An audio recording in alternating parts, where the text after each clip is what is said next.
All right. I'm ready to get to work. You ready to get to work? I'm tired, but I'm ready to get to work. And I'm tired of these stupid mistakes that I make when I'm shooting my film. So, today we're going to do a little. We're gonna do another bit of set replacement, but this one's a bit different. So I have this scene where the character of Jacob and the Quantum Terror is looking out of a shutter, and I'm losing my voice. I need to make my voice more bassy and appealing. So we're gonna do this today. No, I can't keep that up. A little bit of ADD. But anyway, okay, so what's going on with this scene? So he's supposed to be in a dark house. And the idea is that it's dark outside. But we shot it during the day, and as you can see, there's all sorts of stuff going on here that I didn't want. First of all, in the movie, this door is supposed to be closed. And for some reason, I didn't close it before we shot the scene. Also, it was Halloween. My wife had put up these crows, and I don't want those in the shot. You know, they're cool, but kind of, it's laying it on a bit thick when you're like literally plastering crows there. And then another thing, I didn't even notice this until the other day, but if you look around the couch area, my cat Abigail is sitting there cleaning herself. There's not supposed to be a cat in that scene. It's supposed to be alternate reality, which I guess has been done in other movies. The evil version of the place you already know. It's a low budget trick. It's like 2 locations for the price of 1. But anyway, I don't know. There is kind of, again, this I wrote and shot this movie before Stranger Things came out, but there is kind of like a sort of something like the Upside Down from Stranger Things in there. And maybe also, I heard that was it The Conjuring or one of those movies is like a alternate version of a house as well, or some evil thing they go in. But anyway, so that I've got like the cat is having a bath here. This door is open. These crows are here. There are papers left on the table, and there's bright sunlight coming through the windows back in the kitchen. So what I did was I did a screen capture of this, which I then imported into Photoshop and I did some work on. So here's the screen capture, and I there's some papers on the table, so I painted over those rather sloppily, but it's like a quick shot. You're never gonna notice. And then I darkened those windows, and then I added some of this over here, and I got rid of some stuff there, some stuff that was on there. There's our elf on a shelf up here was sitting up on that literal ledge. Sorry, excuse me, hair in my mouth. And then I got rid of those crows and the cat having a bath. Sorry, Abigail, you're out of the movie. Maybe you'll make it back into the director's cut. So anyway, so I have that, and then I imported it here, but I'm not done because I want you to see here. There's a shot. He stands up and he walks away. So if we have him walk here and he's in the Photoshop file, his head's covering all of this. So the first thing I'm going to do is I'm going to work a little more on cleaning this up. There's another vent here, which we need to have in there. I don't know if anyone would ever notice or if it even made it into any other scene in the movie, but knowing my luck if I ignored that fact. Although things keep changing around in the movie. That's the idea. Reality keeps changing. So anyway, so let's export this frame. Render as Photoshop layers. So let's do that. Alright, let's go into our folder.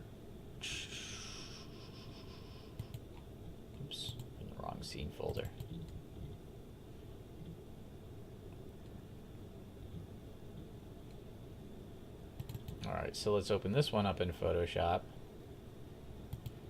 Oops. And I just want to, just gonna copy this layer. Paste it over that one, and then let's make a mask. And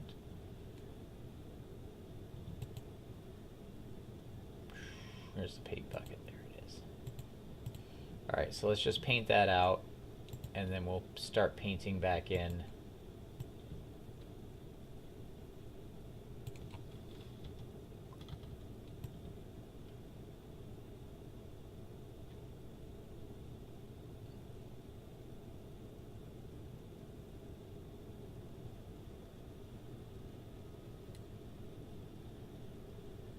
Whatever.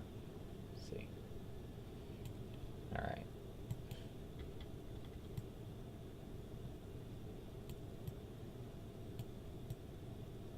This stuff doesn't matter quite as much, I guess, because he's going to be blocking that. But we still have this bit ahead here. Oops. See? Can't win.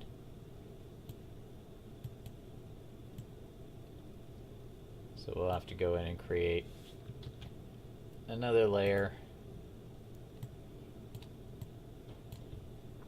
and do some quick down and dirty cloning.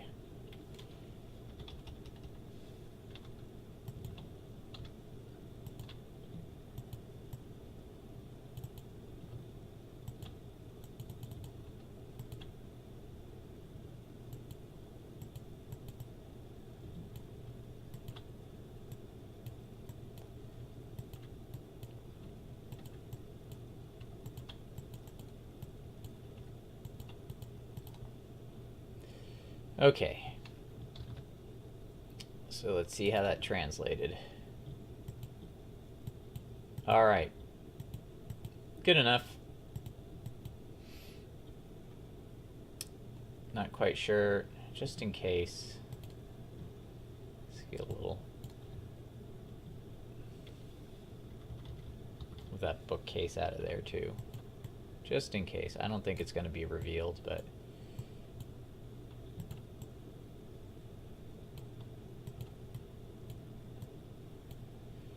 I mean, fortunately, you know, if we miss something, we can always go back. That's the beauty of Adobe's workflow, their pipeline. You fix it one place, it updates in all the other places. But the problem is when we actually have the live action, all of our work goes away.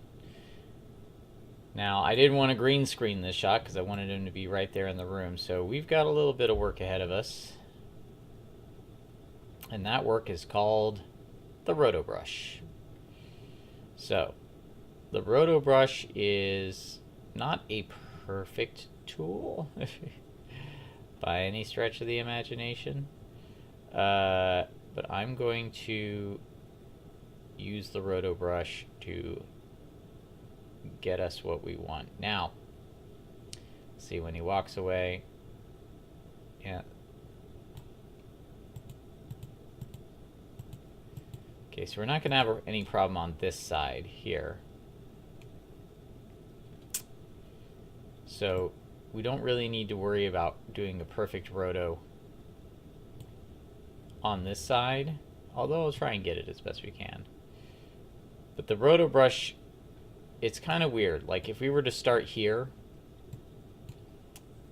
and roto brush him from the very beginning, and then he stood up and walked away, the roto brush would go all sorts of crazy because it's a massive shape change at this point. I mean, he doesn't change shapes, but his pose, you know, this amount of space. So we have to find a place where kind of the in-between, I'd say about right there. Because After Effects will calculate the moves for you.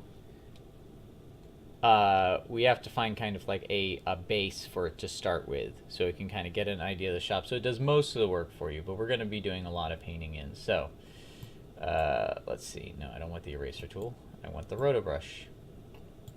Okay, so you notice I clicked it and I'm like, where's my roto brush? You got to go into the layer itself. All right, so let's do that. We're going to be doing a lot of zooming in and out. Now I want to show you something here. Down here there are these kind of gray arrows. You see they're going this way from our point. And there's kind of a midpoint here. I guess I started here before when I was kind of messing around with it before the podcast. Or live stream, not podcast.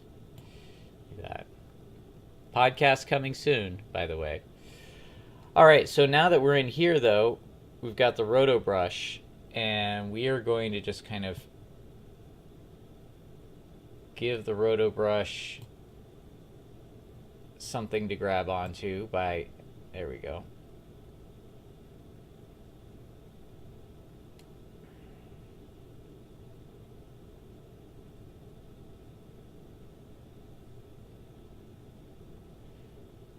Don't have to be too precise, we're just approximating here at the moment. Okay, so I have an old roto brush here. I'm going to get rid of that. So we just have the one roto brush. Alright, so going back to these arrows, you see the new roto brush thing here, we've just got a certain selected amount. So we have to drag, it's going this way and this way. So this is the point that After Effects is going to start to calculate from. And it'll calculate all the way up to here and all the way up to here. So we have to drag these out because we want the roto brush to help us calculate all the way. Alright, you hit your Alt key and then you paint around the area that you don't want it to track because it tracked that. There you go, that's better. And kind of go in here. Not bad. You kind of have to go back and forth. Now we're going to have to start zooming in.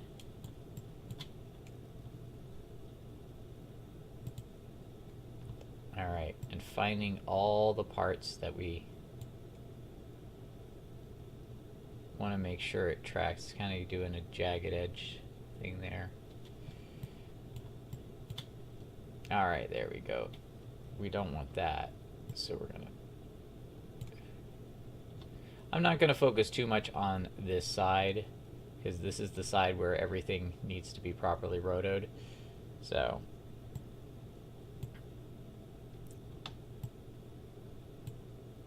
there we go. Okay.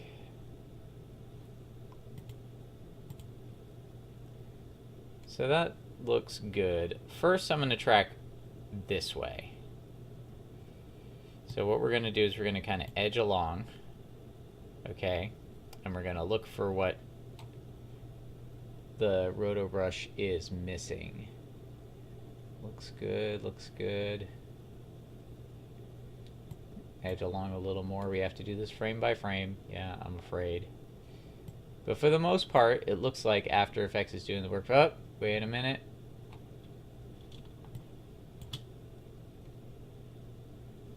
Okay, so missed a little area there.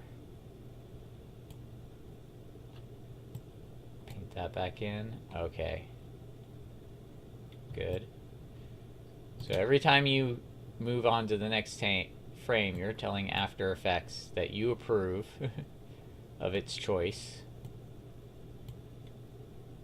Alright, and then you find an area where you don't approve. Oops. And you gotta kind of clean that up.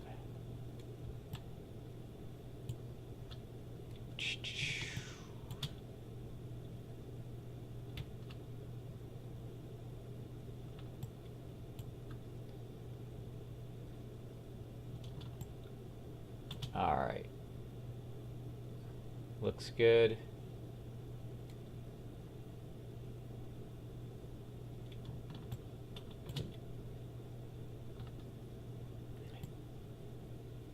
And in some instances you don't have to be too precise, but in this instance I think you kind of do.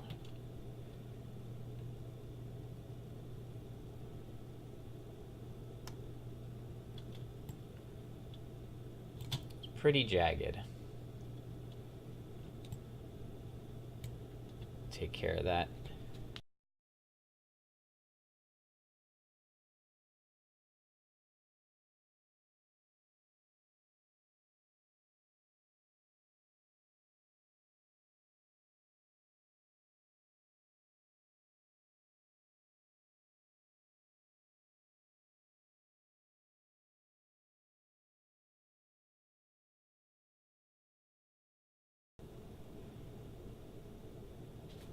Okay, I'm gonna call it good enough. So, now that we've done all that work, the little button here that says freeze, we're gonna click it. It's freezing all the frame rotoscope, roto brush things into place. Okay, so it's done. There we go. So we do have a bit of dancing line around his arm there. Not overly thrilled about.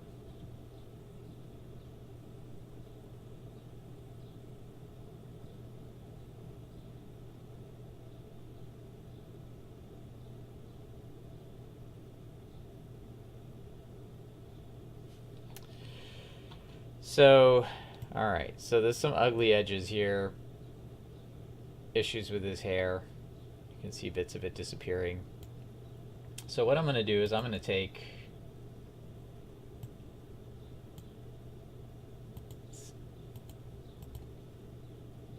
another copy of this footage. Oops. And I'm going to drop it in between. And once again, our stuff is gone. But what we're going to do is we're going to... Oops.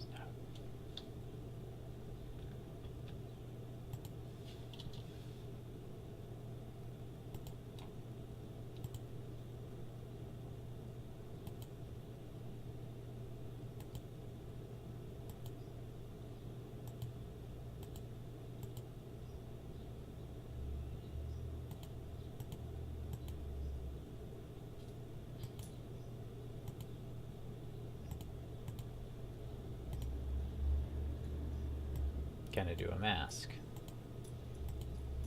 So subtract the mask. Or maybe add.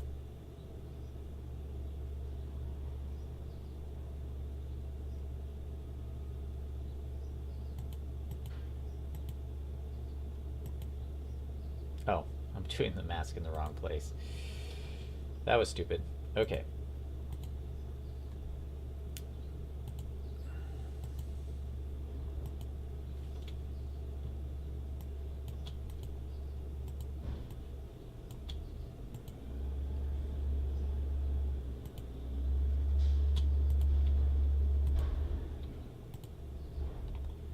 Okay, so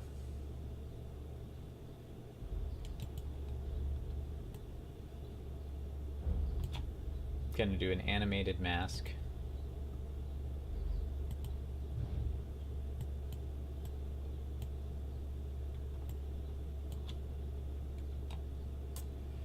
And we're going to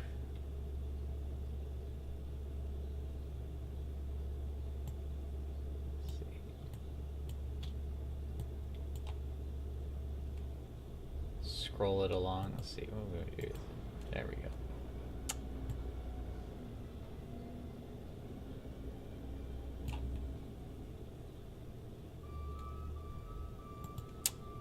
Trash trucks here.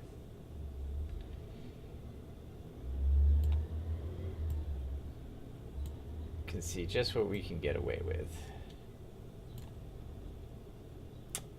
So mask. Let's feather the edges a little bit. Mask path.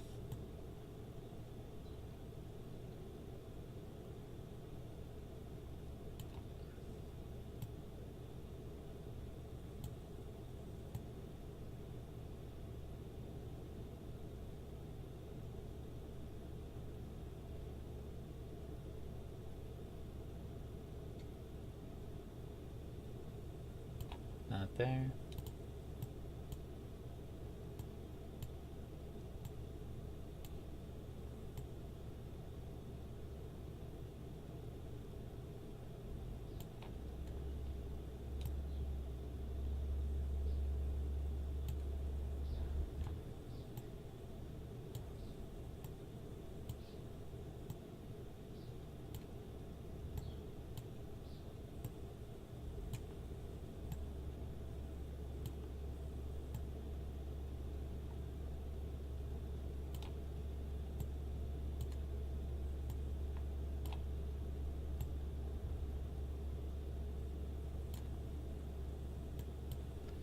Okay, so now we got a mask that follows along there, and we have a roto brush here.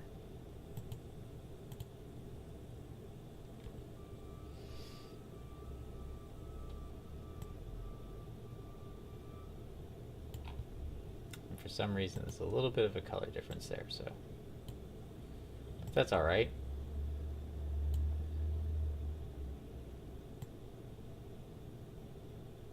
Oh, of course.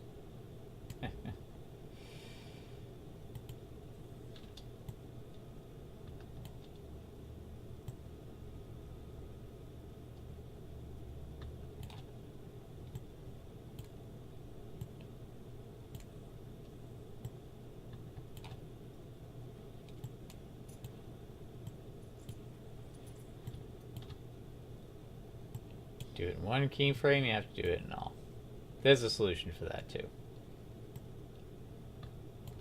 It's called another mask.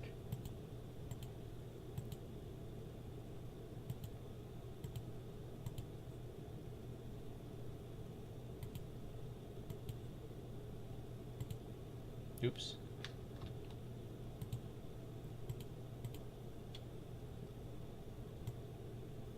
I'm not sure for the life of me why that's suddenly a different color.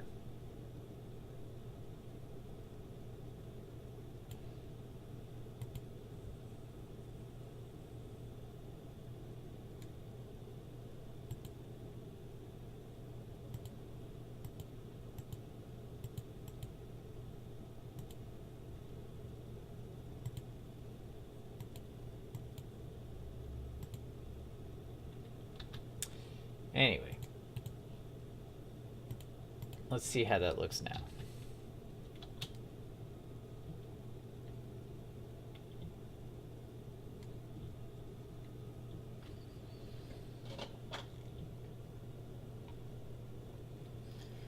A little different. All right, so I have to do a little bit of mask blurring here. Let's see.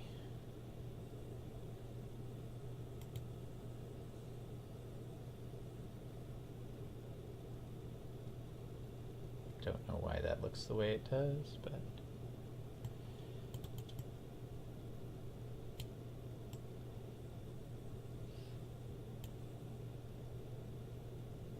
mask feathering.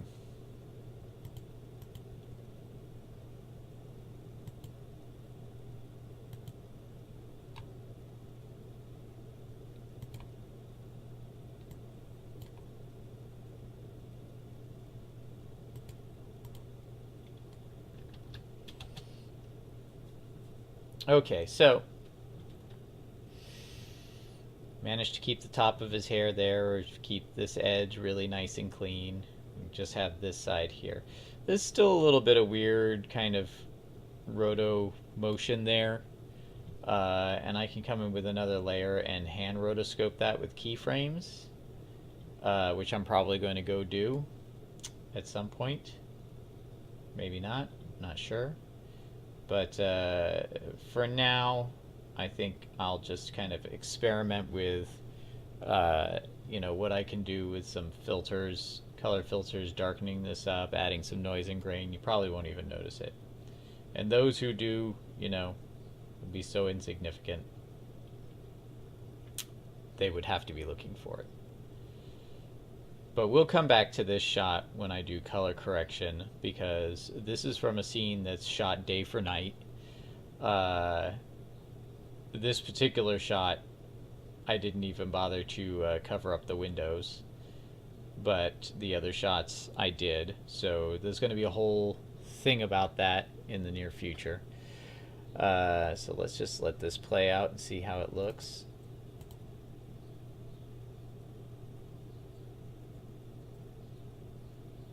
Not too bad for a quick shot.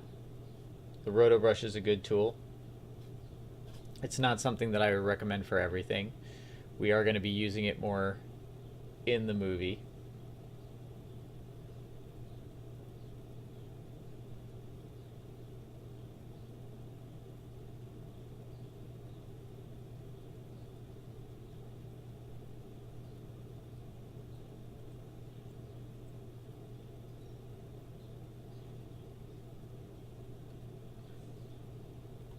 a lot of these harsh edges are, because we have this Photoshop blue and we have uncolor corrected footage.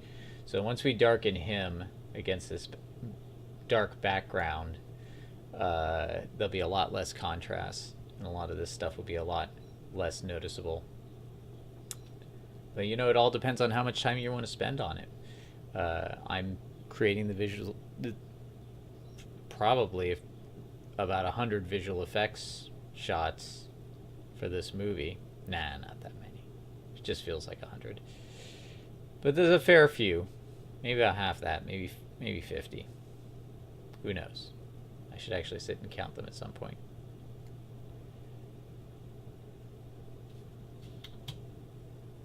Oh man, it's taken up a lot of processing power.